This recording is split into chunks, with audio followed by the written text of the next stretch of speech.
Hello, Honors Chemistry. Today, we are going to be making gingerbread cupcakes with Cream cheese frosting and 3 other frostings. I'm Bennett, I'm Natalie. I'm Ria. and I'm Madeline. Let's get started. So these are all the ingredients we'll be using today. We have flour and it's beige, fluffy, and it's soft and powdery. Then we have baking soda and it's powdery and white. And then we have salt or NaCl and it's grainy and white. And then we have ginger and it's tan, powdery, and it has a sweet and spicy smell. And then we have cinnamon and it's also tan, but it's a darker color. And this is nutmeg and it's dark brown and it smells like tea tree oil, as we thought it smelled like tea tree oil. And then we have butter, and butter has a low melting point and it's already room temperature and soft. And then we have molasses, and it's a thick liquid and it's very dark and it smells like mulch, we thought, but it's like a sweet smelling mulch. And then we have cloves and it's reddish brown and they're spicy.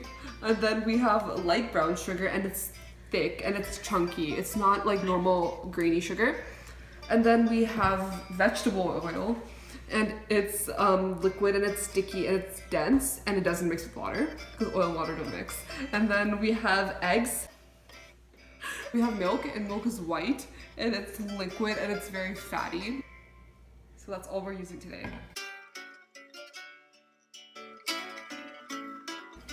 Piece versus whole conversions are conversion factors which can determine the amounts of the constituent elements present in a given amount of a compound. They help show a relationship between a part and a whole as a ratio. For example, if you were trying to figure out how many leaves are in 14 clovers, you know that there are 3 leaves per clover, so it would be a ratio of 3 leaves to 1 clover, which you would then multiply by 14 clovers to get the amount of leaves. Piece versus whole conversions are used frequently in cooking without even realizing it. In order to double or triple a recipe, you can use these conversions to find how much of a certain ingredient is needed to make more of the recipe. For example, our recipe makes 12 medium-sized cupcakes. So in the case of ginger, 2 teaspoons are needed for every 12 cupcakes. This ratio can be used as a conversion factor to figure out how much ginger you need to make 120 cupcakes, which is 20 teaspoons of ginger.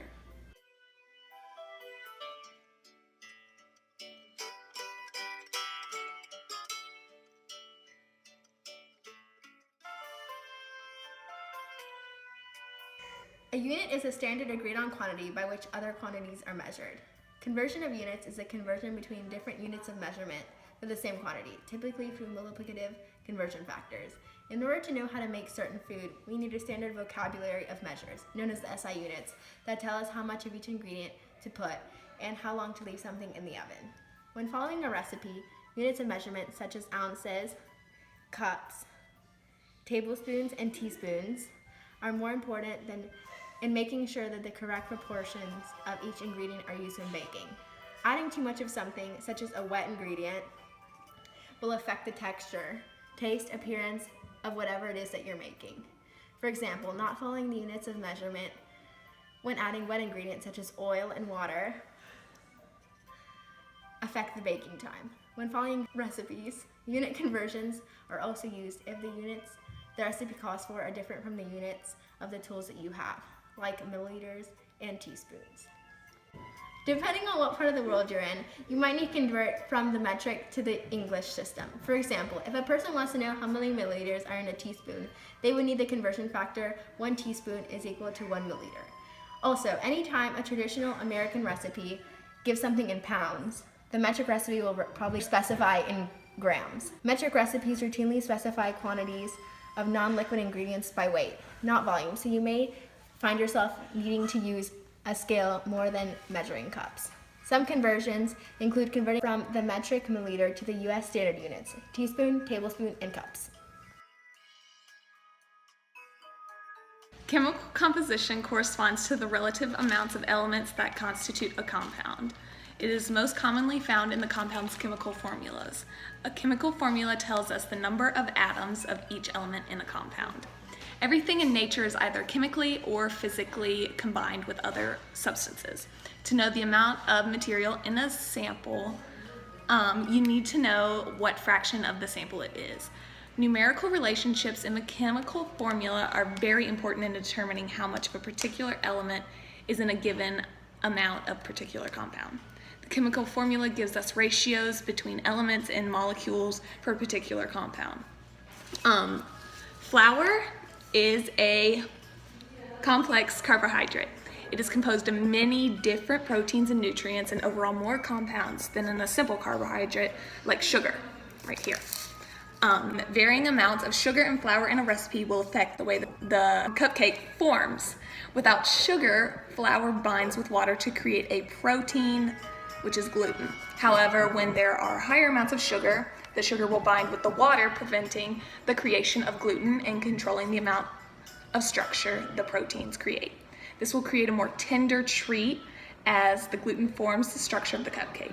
The amount of sugar that is added to the recipe has to be equal to or less than the amount of flour. Too much sugar can make the cupcake fall apart as it is too tender and does not have enough structure. Too little sugar can make the cupcake too tough with too much structure. Since sugar is a simple compound, it does not have enough components to react with itself and form a new product like flour does.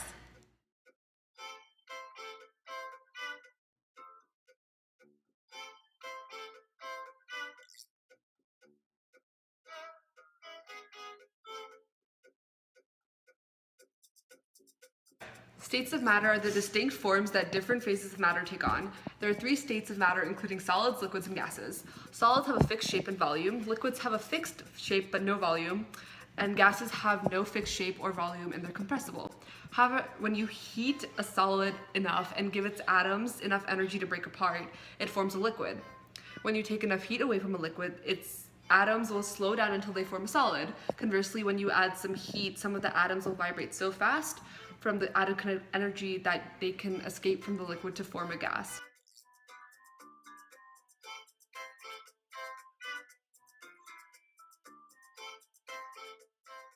For our experiment, we also had to change the states of matter of our ingredients.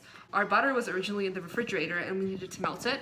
While in the microwave, the atoms of the solid butter began to vibrate vigorously. The molecules will have more mobility and freedom to move about. It was necessary for the butter to be melted because when melted, the butter acts as an emulsifier that traps air that later expands and produces a fluffy cupcake when it's cooking in the oven. Melted butter could also contribute to the better mixing of the ingredients. Creating an evenly textured batter while mixing cold ingredients could prevent the air trapping process and leave you with a flat cupcake. For the cream cheese frosting, we allowed it to become room temperature, as in that way it could mix smoothly with the sugar and the butter. However, the frosting did not need to rise as the cupcake does, so we did not apply the same process of trapping air as we did for the batter. Density is the ratio of a substance's mass to its volume. It's a fundamental property of a substance and differs from one substance to another. The density of a substance changes depending on the temperature and pressure, especially for gases. Increasing the pressure on an object decreases its volume, increasing its density. And an increase in the temperature of a substance usually decreases its density by increasing its volume. Comparing to water, whose density is 1 gram per milliliter, cooking oil, one of the ingredients in our batter, is less dense. Therefore, oil and water do not mix, which is why our recipe, which used vegetable oil, had eggs, which combines the oil-based ingredients and the water-based ingredients. Before the batter was placed in the oven, it had a very large amount of mass, as well as high amount of water because of the milk added. Water also comes from the butter, which is about 17% water, eggs, which are 73% water, cream cheese, and vanilla extract. Therefore, the density, the weight of dry and wet ingredients divided by the volume of all of the ingredients was much higher than the final product. The final product is all dry and compacted, therefore will have a lesser volume. When the batter is placed in the oven, the fast-moving molecules and atoms from the oven collide at its temperature of 350 degrees Fahrenheit with the colder and slower molecules and atoms of the batter. The collision allows the faster molecules to impart some of their energy, making the batter warmer and warmer. When the batter reaches 212 degrees Fahrenheit, the boiling point of water, the water is vaporized and turns to steam, which helps the cupcakes rise. Water lost during the bake cycle can be about 15% of its initial weight due to evaporation, a significant loss of mass and volume, and resulting in a lower density.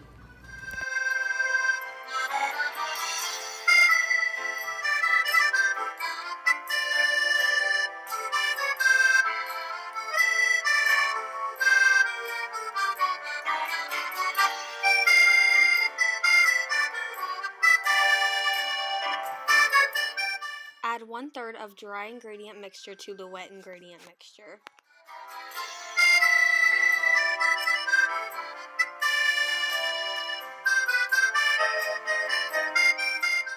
We're now adding 1/3 of the mixture again.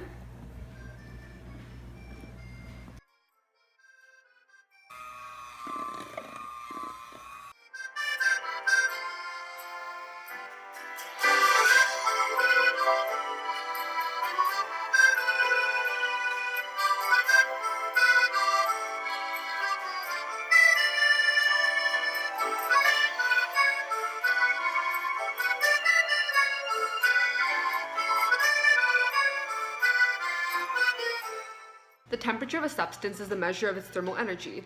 Energy is the capacity to do work. Thermal energy is the energy associated with the random motions of atoms and molecules in matter. Heat, which has units of energy, is the transfer or exchange of thermal energy caused by a temperature difference. Chemical reactions that release heat are exothermic, while chemical reactions that absorb heat are endothermic. The specific heat capacity of a substance, usually in joules, required to change the temperature of 1 gram of a substance by 1 degree Celsius. The hotter an object, the greater the random motion of the atoms and molecules that compose it, and the higher its temperature. There are 3 temperature scales in common use today: Kelvin, Celsius, and Fahrenheit. The temperature of the oven is 350 degrees Fahrenheit. The motion of the atoms and molecules is higher because it has a higher temperature than the objects that are put into the oven. When the batter and the tray are put into the oven, it has a lower temperature than the oven. The molecules and atoms in the batter and the metal tray were not moving as fast. The fast-moving molecules and atoms from the oven collide with the slower molecules and atoms from the tin cupcake tray. This tray is metal, so it is a good conductor. Objects that have a low specific heat capacity, such as metals, tend to be good conductors. Specifically, tin has a heat capacity of 0.21 joules per grams Celsius. The molecules and atoms in the metal quickly begin to move rapidly. These molecules and atoms then collide with the slow-moving atoms and molecules in the batter. This collision is a transfer of thermal energy from the heated metal tray to the batter. The heat of the batter is increased, which then causes a temperature change. This temperature change solidifies the batter. This heat exchange between the oven and the batter is endothermic from the point of view of the batter because it absorbs the heat from the oven. From the point of view of the oven, the reaction is exothermic. So we just took these out of the oven and we're going to put them in the fridge. After putting the cupcakes in the fridge, they cool and the temperature decreases. This is because an exothermic reaction occurs. Since the fridge was cooler than the cupcakes, the fast-moving molecules and atoms in the cupcakes collide with the slower molecules in the air of the fridge. The cupcakes lose heat and a transfer of thermal energy, which decreases the temperature of the cupcake.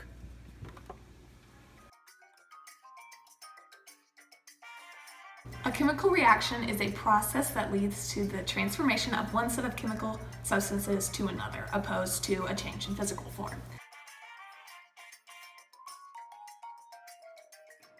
We know that a reaction has occurred if the color change is not simply the result of a dilution of one of the reactant solutions. Color change may also occur when a solid and a liquid are mixed.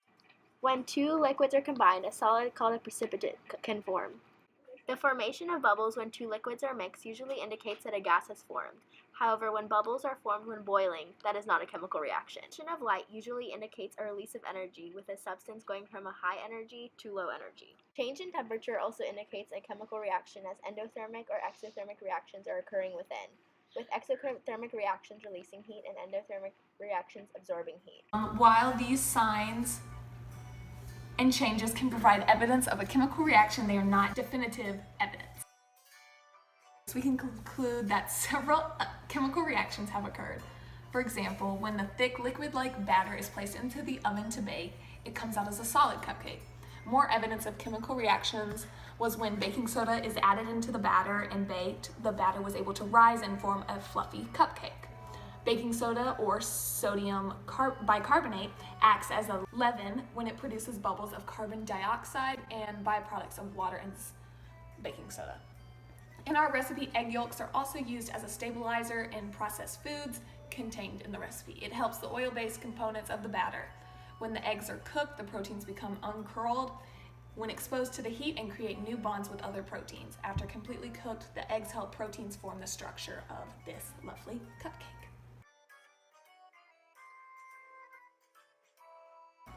There are 5 main types of chemical reactions. single displacement, double displacement, synthesis, decomposition, and combustion.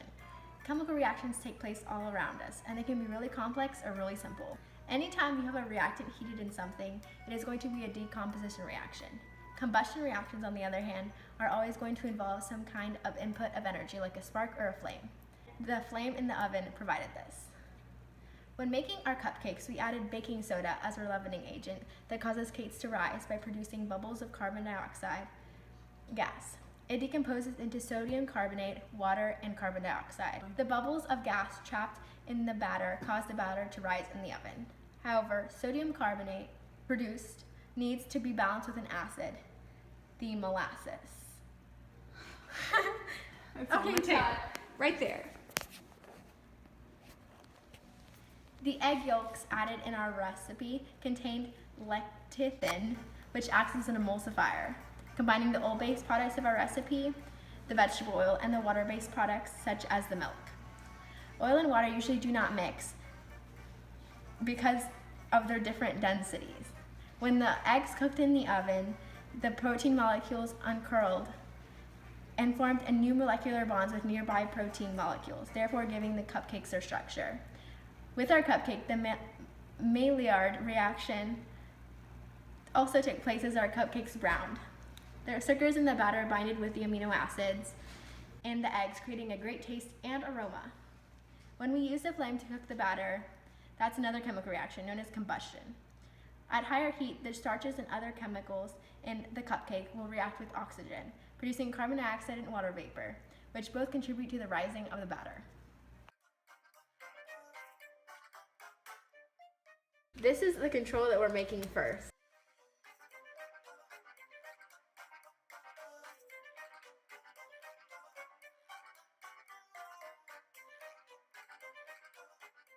So we just added our ingredients together and now we're mixing them.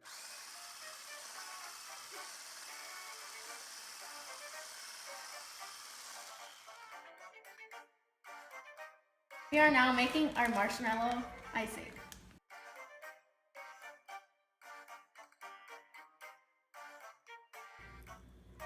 We are now going to beat until mixed well. So we're now putting the mixture over this water so that it can double boil. And we'll do this for 7 minutes. We are now removing the mixture from the heat.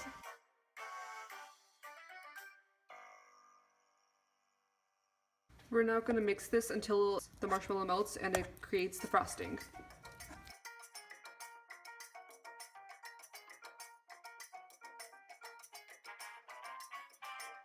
We will now beat the vanilla extract, whipping cream, and sugar. So before whipping the cream, the ingredients will create a liquid. Whipping the frosting causes the texture to change. When you first begin whipping, many tiny bubbles also get whisked into the liquid, and when you whisk for a long time, the action will start to dissolve the outer membrane on the fat globules in the heavy cream. Without the outer membrane, the fat is able to come together and form protective bubbles around the pockets of air that were first created at the beginning of the whipping process.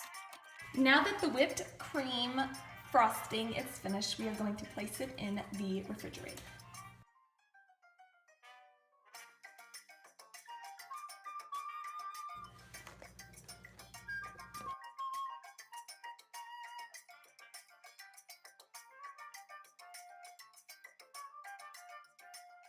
So out of our 4 icings that we made, these two, the cream cheese frosting and the buttercream frosting being the thickest, this one is much fluffier just because we whipped it.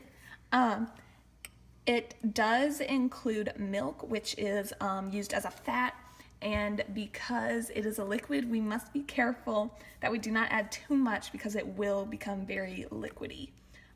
Which I think we did a pretty great job. It is the perfect consistency, very thick and fluffy. Moving on, this is our control frosting. It is the cream cheese frosting, and cream cheese also works as kind of a thickness factor to the frosting. So it's about the same consistency as the buttercream. We just use cream cheese versus milk. As you can see, it's not as fluffy as the buttercream just because we didn't whip it. Moving on to our two less thick frostings compared to the other two. First we have the marshmallow one, which is a delicacy, and it has a much more spongy consistency because there was no milk or cream cheese in it. It is not as thick and it's very runny. And this is our last one, and it is very fluffy, as you can see. This is the whipped cream frosting. So we used heavy whipping cream, so it is a little bit thicker than the marshmallow. It is very fluffy, the fluffiest of all of them, just because there was a lot of whipping. It's not as sweet compared to the others.